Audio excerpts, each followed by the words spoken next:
Good morning. My name is Darian Bailey. I'm here today at Military Man Academy in North Charleston, South Carolina. It is May 20th, 2016. Today I will be interviewing Mr. William Bendt for the Veterans History Project.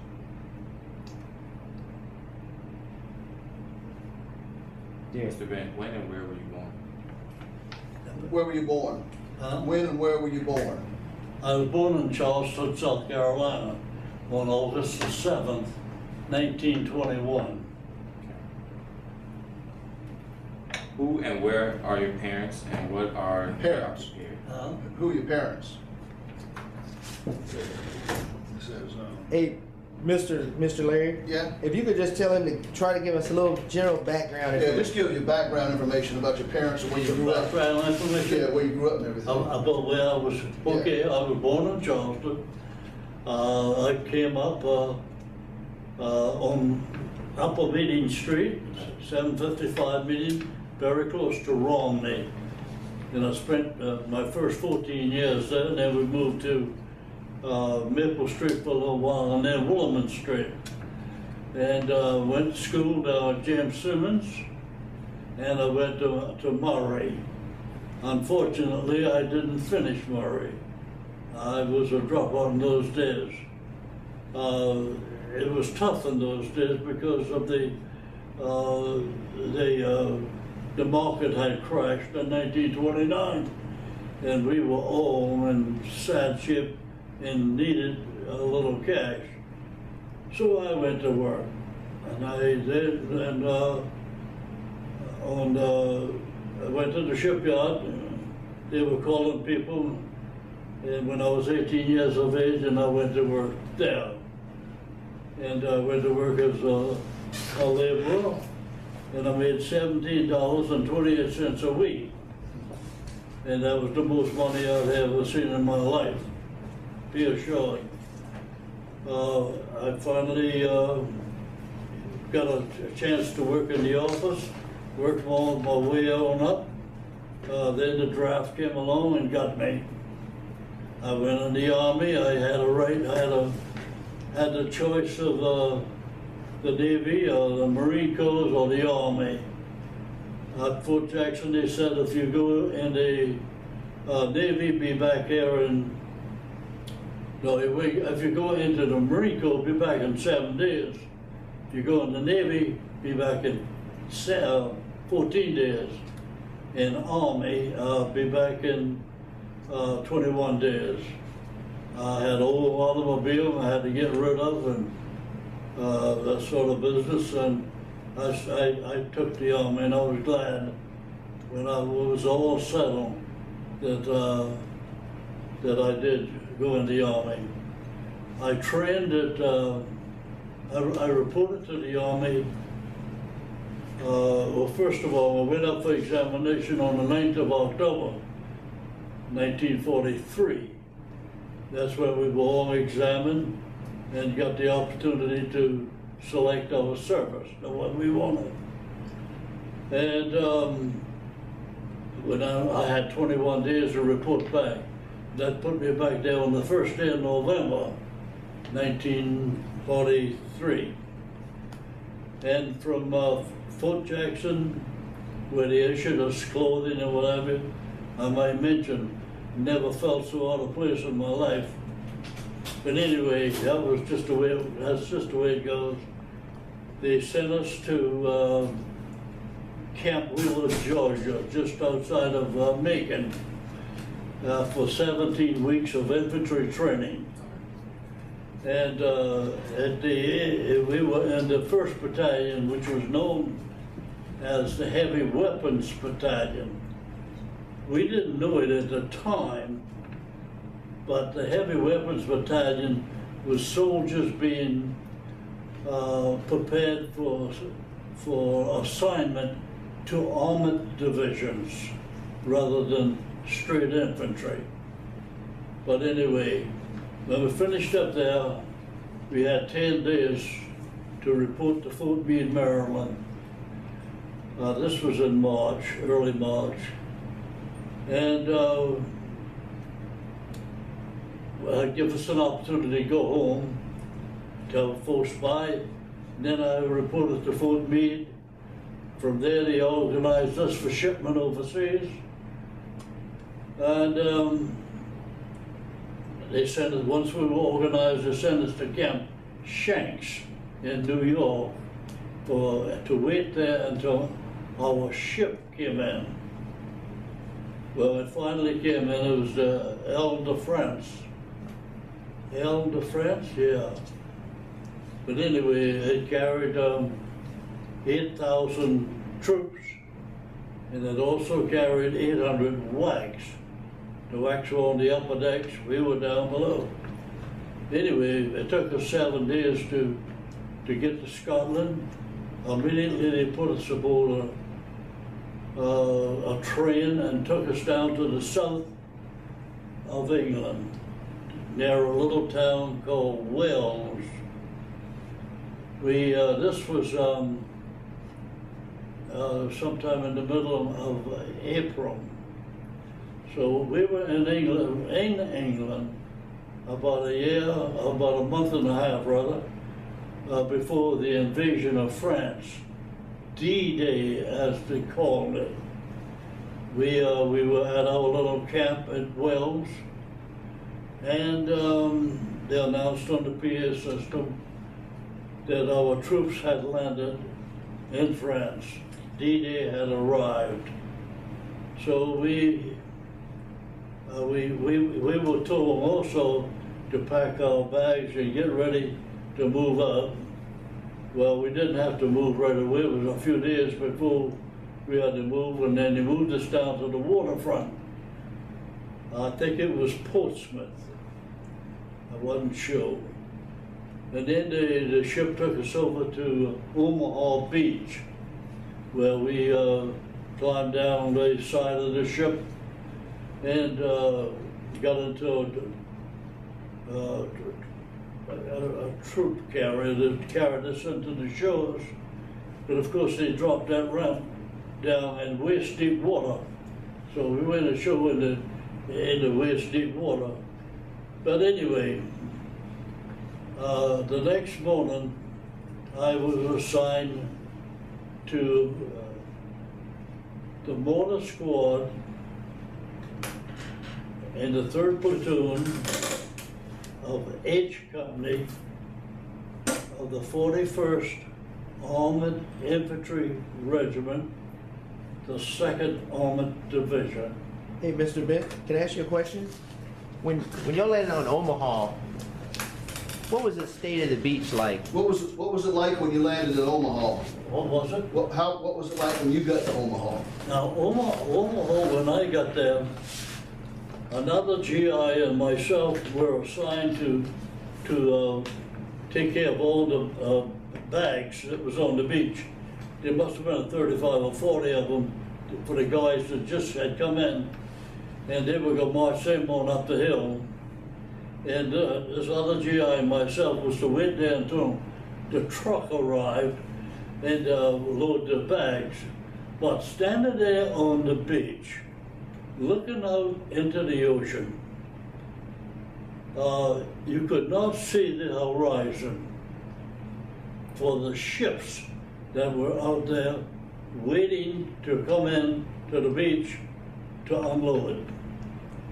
I mean, the ships had, well, mostly they were LSTs, the landing ship tank. They would come up, they would drop anchor before they come in, and then come in on high tide.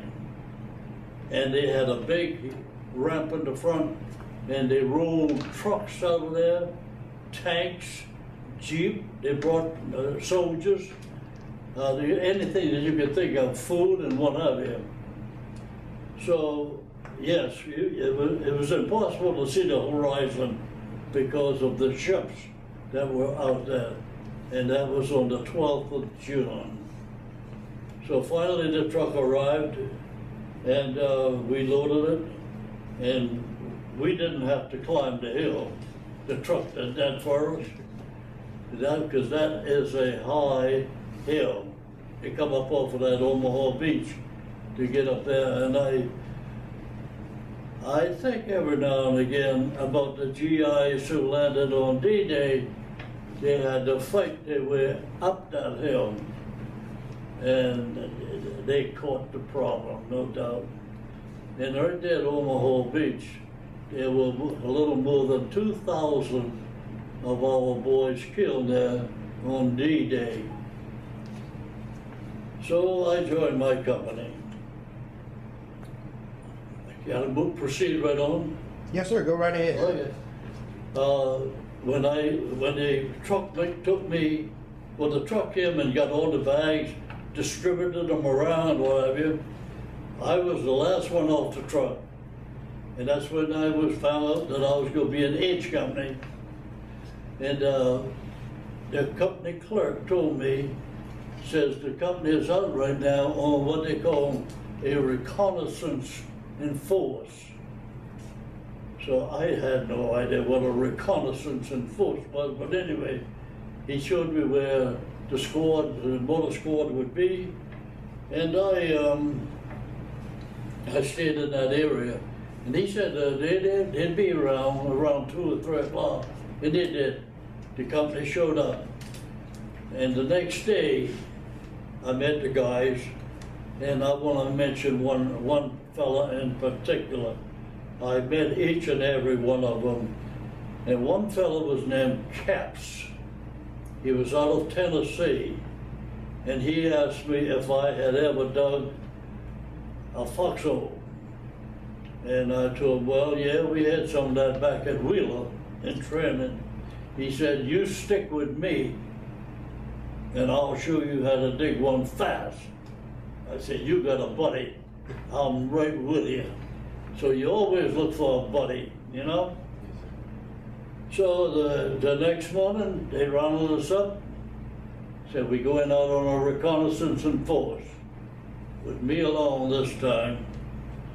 So we went down, we must have gone maybe 6 or 7 miles in our half track.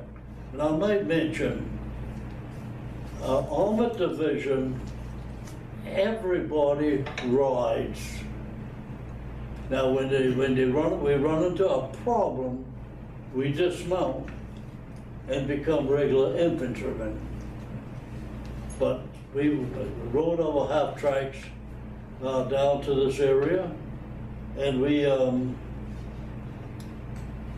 went through the line that was being held by the 101st Airborne Division. And we had a tank that had these things welded to the front that would allow that tank to push through a hedgerow. And I might mention, Normandy was loaded with hedgerows. People for centuries had been stacking their trash along the border of their fields, and now some of them were 4 feet high, some of them 10 feet high.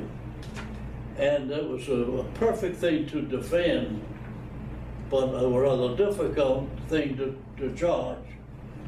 So we, with 5 tanks, our company, went through a hole in the hedgerow, went through another hole, and I believe we went through 3 of them.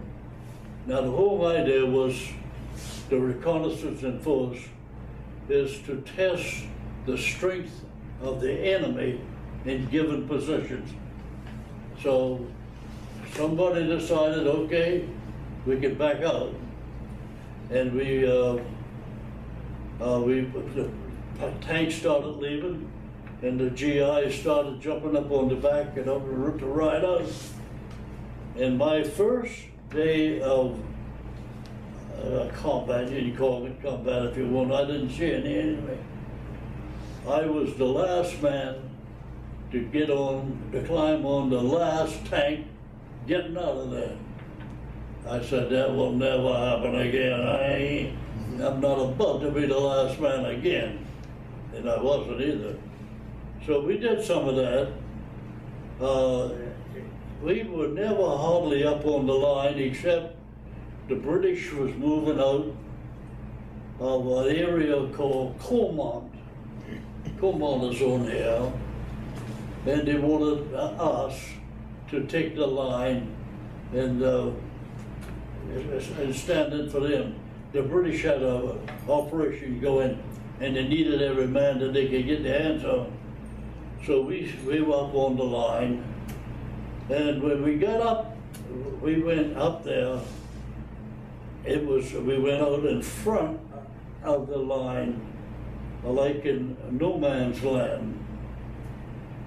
And as soon as we arrived there, I can assure you the Germans knew that we were changing shifts, because here comes the artillery.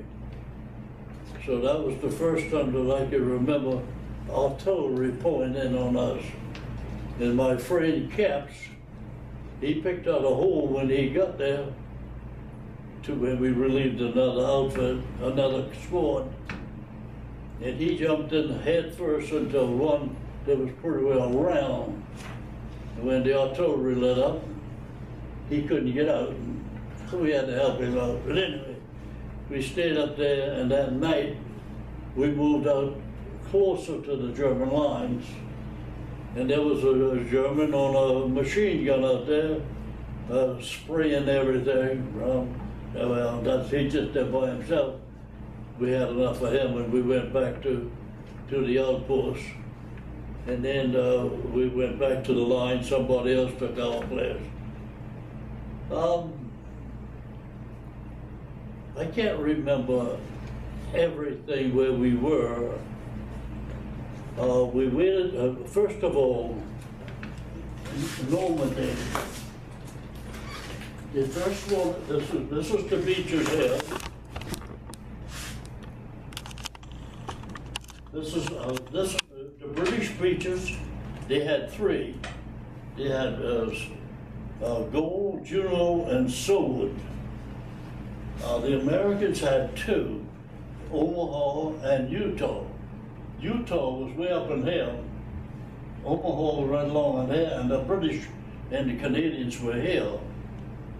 So the whole idea was to cut that peninsula off, cut it off, and build up everything we needed in there, so there would come a day to break out. And that day came, I believe, on the 27th of July. The Air Force had bombed the German lines in there, and they made a hole. The 30th Infantry Division and one other, I can't remember, were the first divisions to go through that hole. And then we, as an armored division, went through it next, riding on the back of tanks. Now, then, believe me, there is still a lot of firing going on, and that's in a precarious position. You never know how you will get over that. But anyway,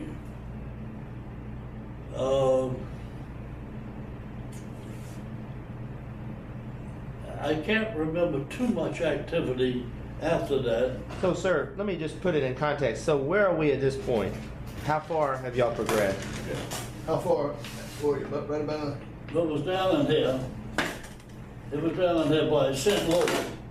St. Lo? Yeah, the peninsula was cut off by St. Lo, and that's what we went through. And Now, once we got through, I was reading an article the other day that the German officer in charge in that area was contacted by Berlin and told him to get his men back up on the line and stop up that hole. He said, "My men are up on the line. They're all dead." And he was right. Our planes wiped them out. But the planes did not drop following the front line. They crossed over the front line, and some of the rounds fell short. And I believe that there was some 30-odd 30th Infantry Division boys that were killed, unfortunately. so friendly fire?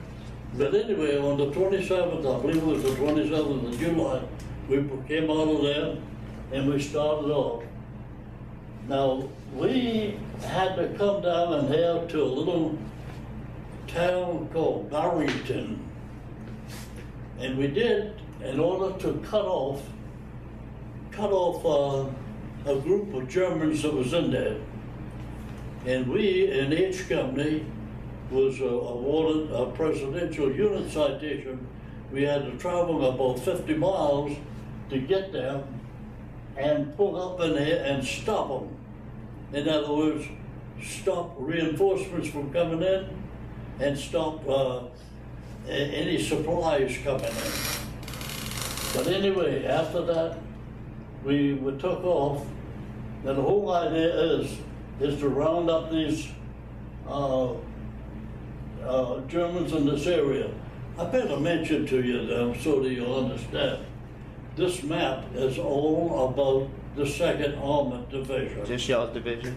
North of us is the British and the Canadians. And they got a lot of soldiers in there. South of us is other armored divisions, and there wound up being a lot of regular infantry divisions. So we had 3 armies, and eventually wound up with 3 armies. So we're coming through here, and one day in this general area right here, we ran into what do you call it? They were waiting on us. Ambush? And and they clobbered us.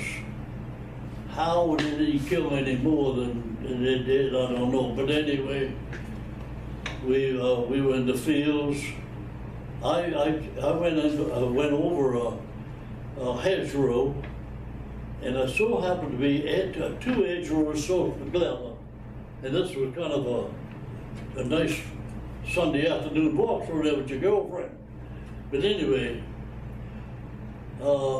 we had mortars falling right in there because they were pinpointed. They knew we were coming. They knew where we would try to hide. And so after being there a good 30 minutes, a white flag come up. We put up the flag, our company did. And the Germans, of course, they recognized the white flag, and all firing stopped. When they did, then the ambulance, had a couple of ambulances come out in the field and get the wounded, and they had another big truck to collect the dead. But when we started back up, when the white flag disappeared, the war started all over again, and we didn't have as much. They must have pulled out when the white flag went down.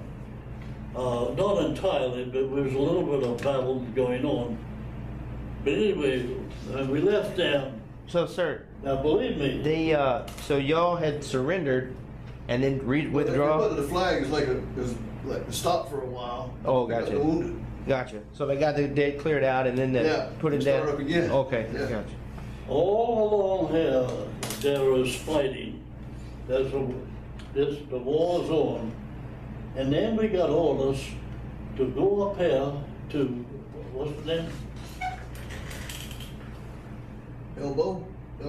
Elbuff. And take Elbuff. And we were going to close the gap and close those Germans in that area right there. And the Canadians were supposed to take it, but they were held up for some reason, and we took it. Now we're at the Elbuff. We went through the town, got to the other side, made a right, and went up a hill, made another right, come up behind the city. And there you're overlooking the Seine River. Well, you really didn't see the river, but you knew the river's there. The vegetation wouldn't let you see it. But while we were there, we got orders to dig in. Well, I never run in such hard ground in my life.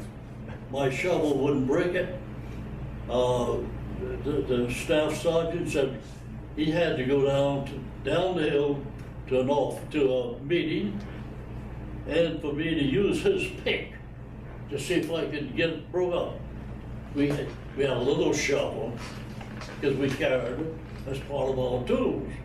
He had a little pick, and I went to work at that. And when he was coming back, they opened up with these naval warfers, screaming minis we call. They're rockets. And they cranked them up on the other side of the river. And you never heard a sound like that in your life. It reminded me of maybe of two huge animals in a terrible fight. But next thing you know, these things started to land. And my staff sergeant, he dove underneath the half track. I got into this tiny hole, my head here, and my butt down there, and my legs out. My pick, I threw it up on the little mound of dirt. And when it was all said and done, the first thing we did was, the first thing you do is check your crew. Are they all okay? We checked, his name was Hoff. He had a terrible wound in the back. Yeah. When he got back and dove underneath the half track and those screaming minis came in, he got a terrible wound in the side. The medic and three others put him on a stretcher and got him down the hill to the medics down that way. And when I got back up where I was to my hole, that pick, it was, the handle of it was about that long. It was cut in half. It's just as if you had taken a good sharp axe and cut it in half. The shrapnel did that and evidently passed right over my belly. Now that's how close I come to getting killed for the first time.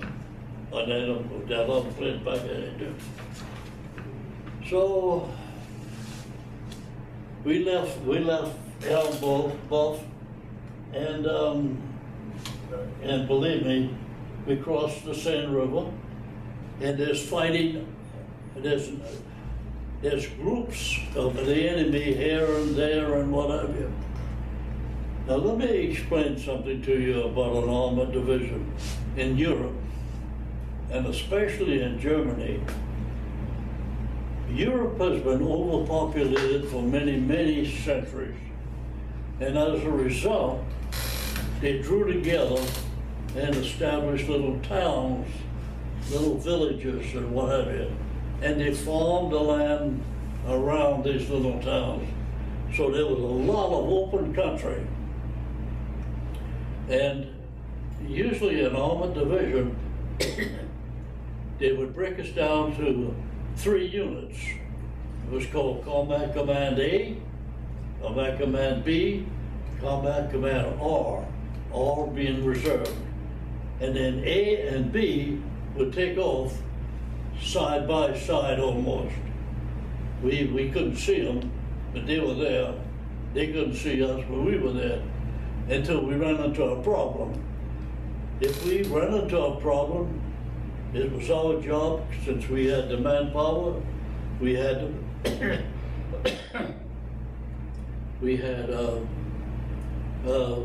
ammunition and what have you to do the job. But if it was too big for us, then we would have come out and go around it and cut off reinforcements in the back and cut off their supplies, and then the straight infantry would move up and take care of them. So that was all over everywhere we were going. Now that was slow slow moving. And that's, so where exactly was that through? So as you're moving like this, where are you at? And y'all just got out of El Buck? Across the sea. Now this is Paris. This is Paris here. Oh, all right. So you're in France? This is the Seine River. Okay. So now we had to take off and cross the Seine. It was north of Paris, and go on up and get into Belgium. And as soon as we arrived in Belgium, we ran out of gas, ammunition, food. We needed everything. What we did, we were moving so fast, we were moving ahead of our supplies. So somebody back here says, okay, the new guy is coming in, said, you have a driver's license? Yeah, you're a truck driver. We go give you a truck, and that truck that you could be behind, don't let it get away from you. You follow. And in just a couple of days, we begin to get water, gasoline, food, ammunition, everything we really needed. So that was up early into Belgium. And we, I don't remember all the battles and what have you, and but you're going to be assured that all through there you were meeting the enemy. And finally we got up into the very southern tip of Holland. And this, to me, I'll never forget it. It's such a sad story.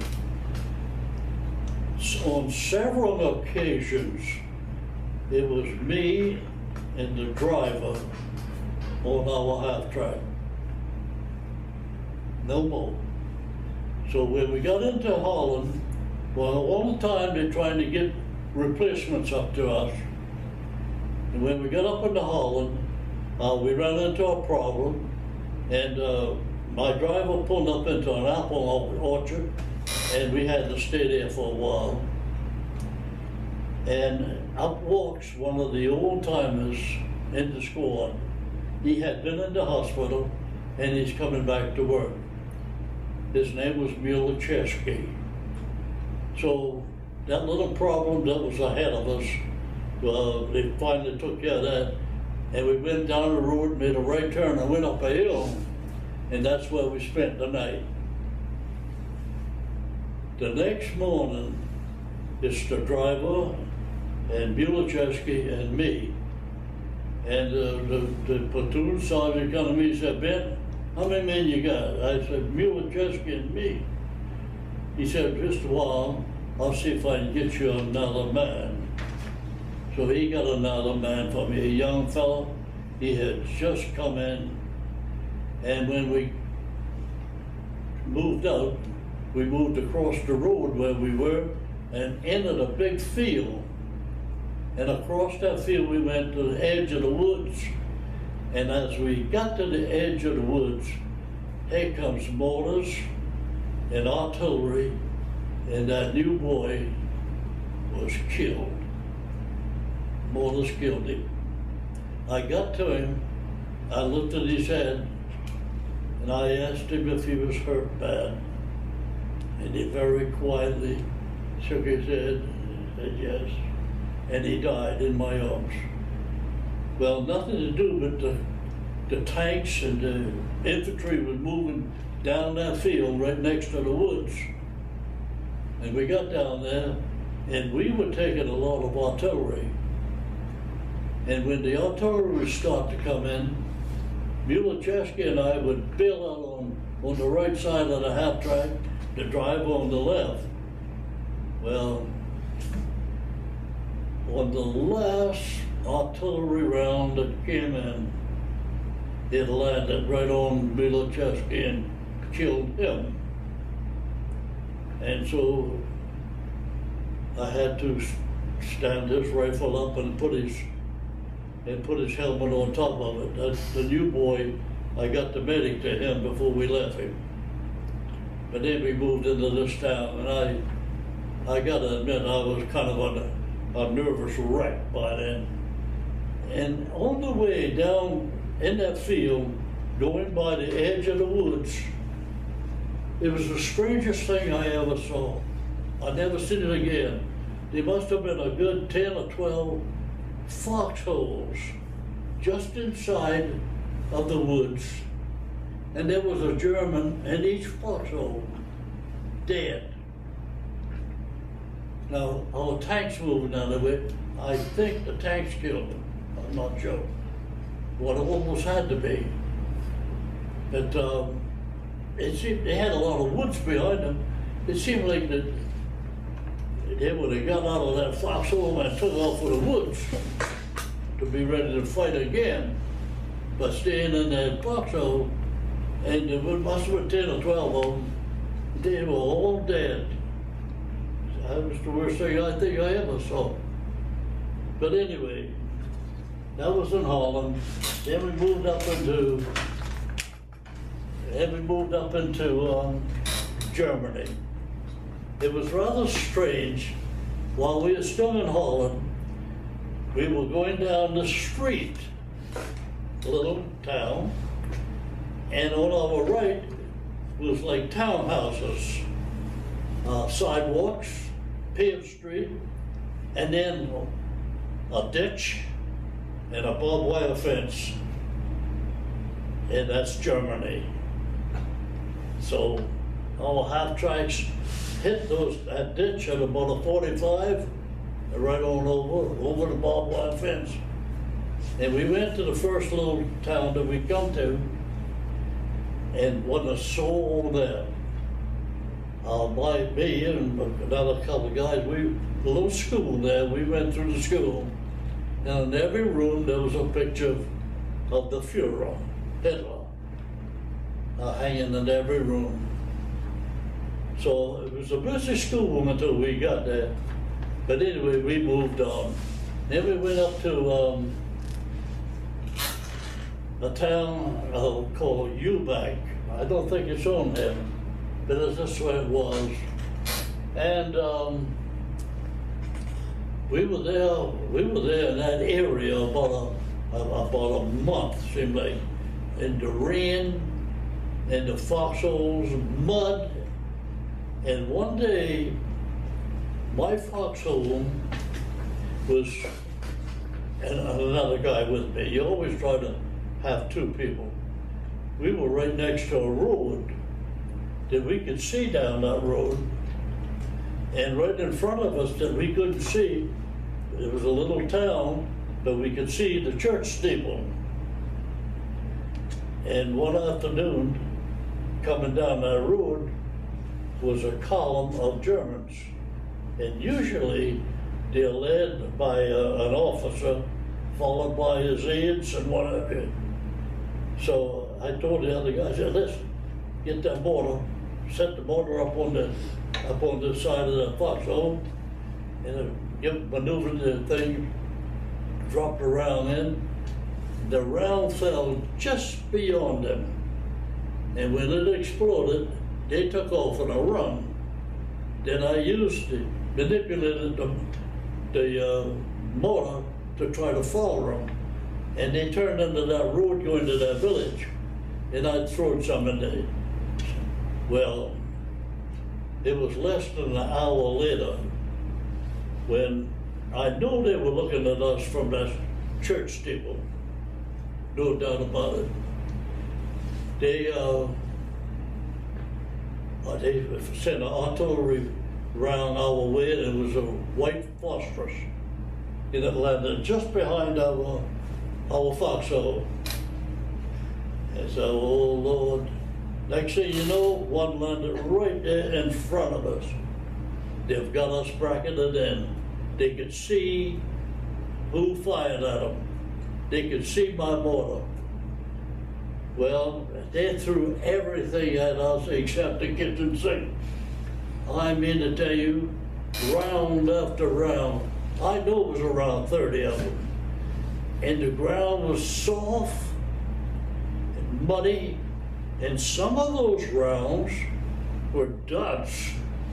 And honestly, you're down in that hole, with your back up against it, and that dud would go into zoop, Whether it's my imagination, but I could feel that ground when it went in that mud. Finally it let up. So we were pretty well safe for a while. And then several nights later, the Germans lit up their whole front line with the anti-aircraft, and they were firing tracer bullets straight up. And when they went straight up, the whole line of them, 2 planes come along, and they were pushing out these anti-personnel mines. And when they landed, they would explode. I don't know how many they did, but the planes come right down the line, and the lights or the traces that was going up was showing them where their line was. So it had only lasted just a few minutes for the 2 planes to go by. Then the traces went down. But as far as I know, nobody got hit as a result of those planes coming over. Well, we were around there. I'll tell you this too.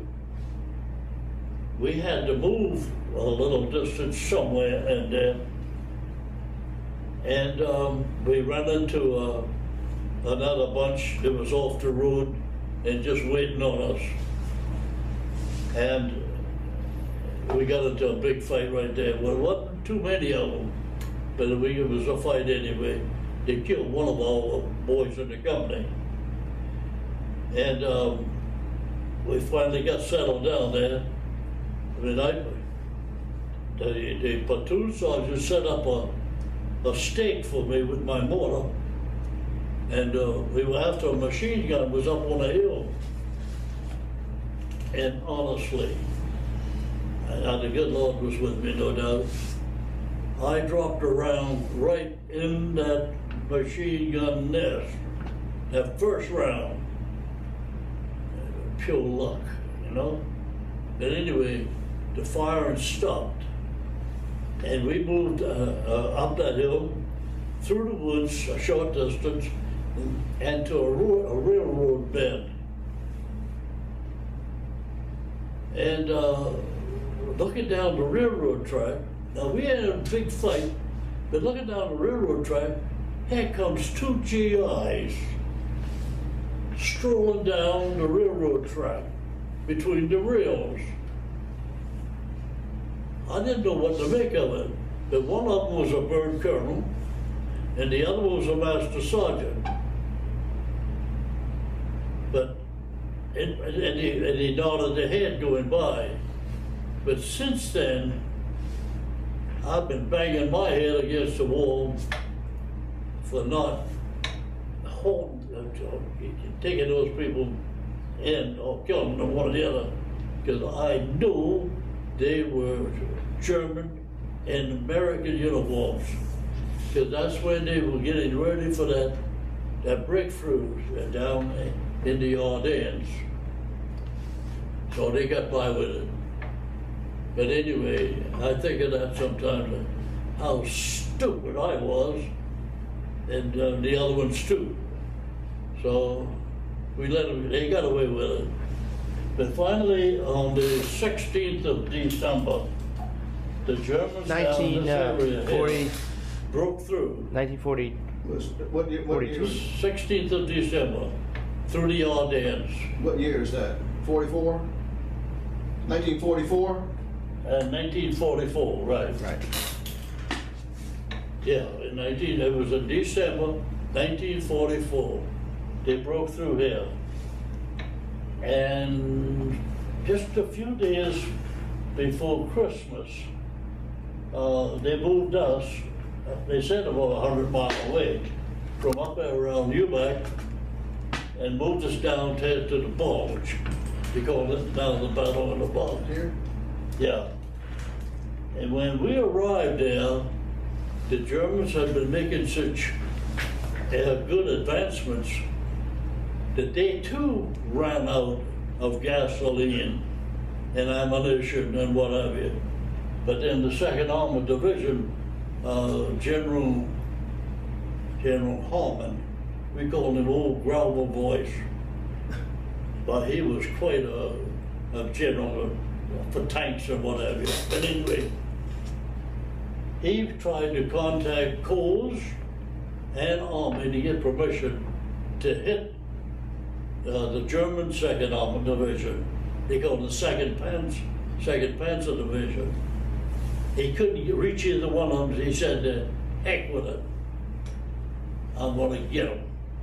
So he had his tanks, our tanks, and infantry to move in.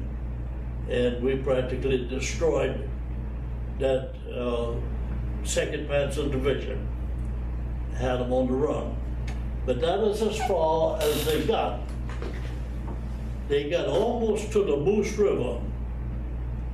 But where we found them, they were halted because of lack of supplies, and we made sure they couldn't get any farther. But they got almost to the Moose River, and that was it. So the cold moved in. Boy, did it get cold.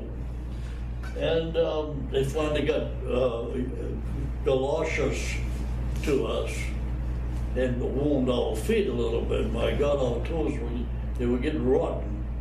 But anyway, the New Year come along, and it was 2 or 3 days after New Year, they pulled us off the line, our company. And I told the medic, I said, I believe I'm running a fever. So he took my temperature and said, you've got a high fever. Let's go down to battalion medics. So I went there and they sent me over to the division hospital. And I was in the hospital a couple of weeks. They gave me 33 shots of penicillin. And penicillin was new in those days and very expensive. But I got 33 shots. Now what was the matter with me? I don't know. But it was an awful lot of snow outside. And so, since I'm there, I'm gonna have to put up with it. So, next thing you know, the Bulge has been shrunk to nothing. And they sent us back, got out of the hospital and sent us back where we had left from. Now, believe me, the German forces have been weakened. That Bulge weakened them, no doubt about it. And we started across Germany. First thing was the Ruhr River. And we got across that, and then the Rhine River. The Rhine was supposed to be the biggest obstacle that we were going to have. And we got across that. And when we did, we took a little town there with the guys on my right. They took the town. I was just on the left of the town, and went up to a highway. And while on the highway, this automobile come out of the town, and I mean he had that accelerator on the floor. And I stepped aside the road to stop him. Stop. But he wasn't about to stop. I assumed he was like a burgomaster. He was the mayor of the town, a big Nazi, and he wasn't about to stop. But when he went by me, I got this little carbine. It's a 30 caliber, and I fired into the back of it. Got down a little farther, one of my machine guns hit him a couple of times. And like I tell everybody, he may be still going. He got away from us. We couldn't understand it, but he did. But anyway. Sir, can I ask you a question about, so you're in Germany at this point? Right. What about the interactions with civilians? Did you have any with German? Did you see many civilians? German civilians? Say what? German civilians. What German division? Civilians. Civilians. Just a, Oh, civilian? yeah. I don't know whatever happened to him. No, I'm No, I talking mean, about all the villagers and all, where were they? I didn't get down into the town, and in a lot of towns, people stayed right there. Going through that whole area up there, some towns would be empty. Well, when it was empty, we would, we talk about little villages and whatever, we were held up long enough to go through them, make sure there was no German soldiers in there.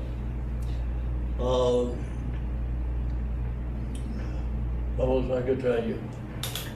Oh, and then the other villages, people would hang the white sheets, pillowcases out of their windows, what have you, which meant there'll be no war in our town, none.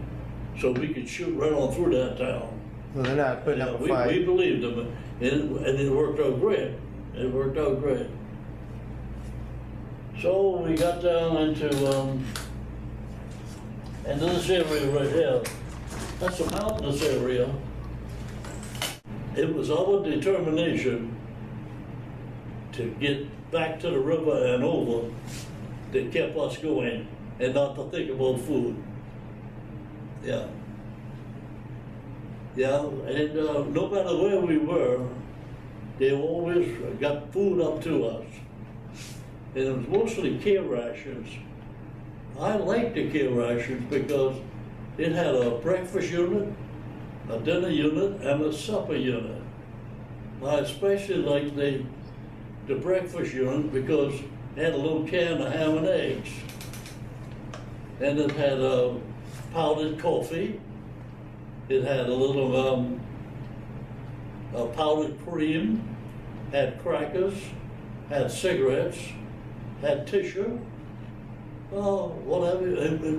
Now, how do you heat that can of ham and eggs? So we pour some water in our cup. We got a box, this waxy, and will burn hot. So we put that can down in our water, light the box, and by the time that box is going, I got hot water and I got hot ham and eggs, along with the crackers. And you can say what you want, but that food was fortified for energy. It carried us. And the dinner unit, I can't remember too much about the dinner unit, but the supper unit had a can of cheese, and it had a big chocolate ball. And the chocolate was just a little bitter to begin with, but once you got into it, don't want nobody to ask you for any of it.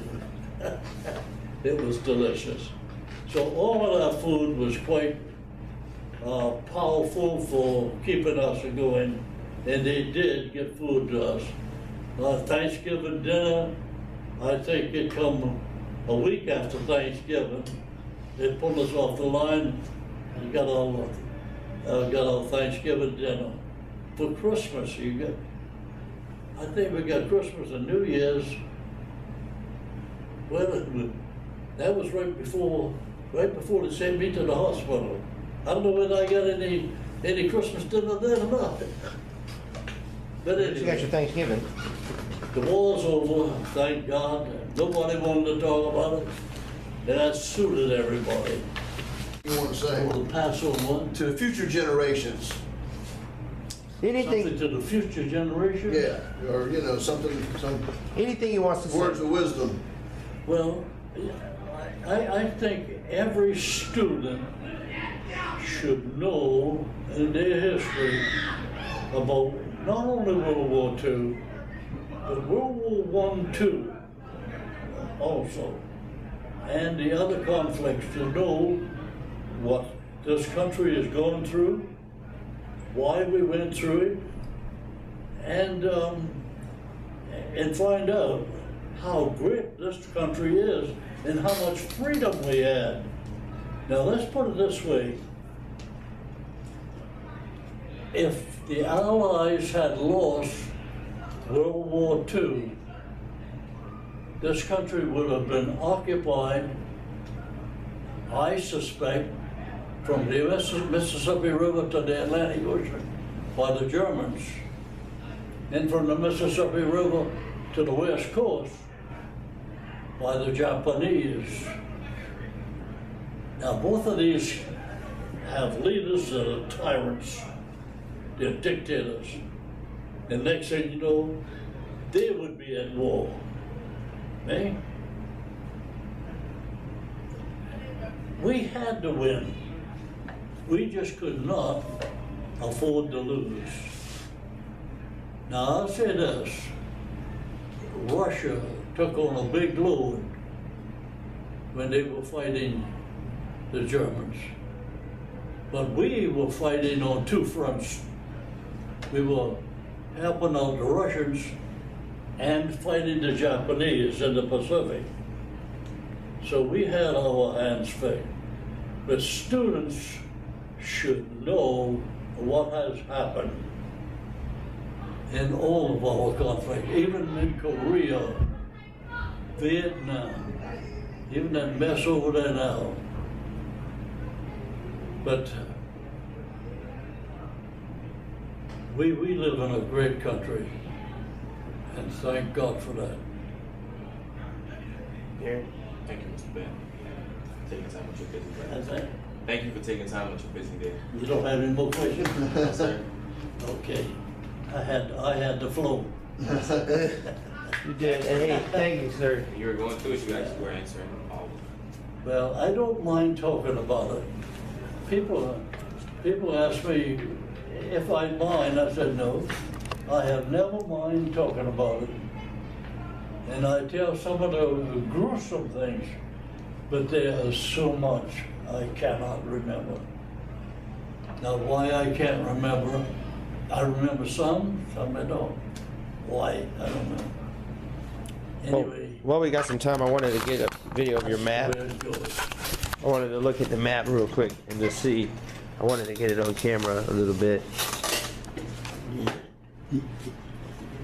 Yeah, anybody looking at that, they should realize it is all about the Second Army. Now, south of us is all kinds of infantry divisions and armored divisions. And north of us, of course, is the British and the Canadians. I read it all, I guess. Oh, General White, General Collier, and General Hines. Yeah. They were, I think they all went overseas together. They left New York and Gotcha. then went to Africa, and then they went to Sicily. Then Second Armored left Sicily, and Sicily right here. They come on around and went to England, and so they prepare for the invasion of France.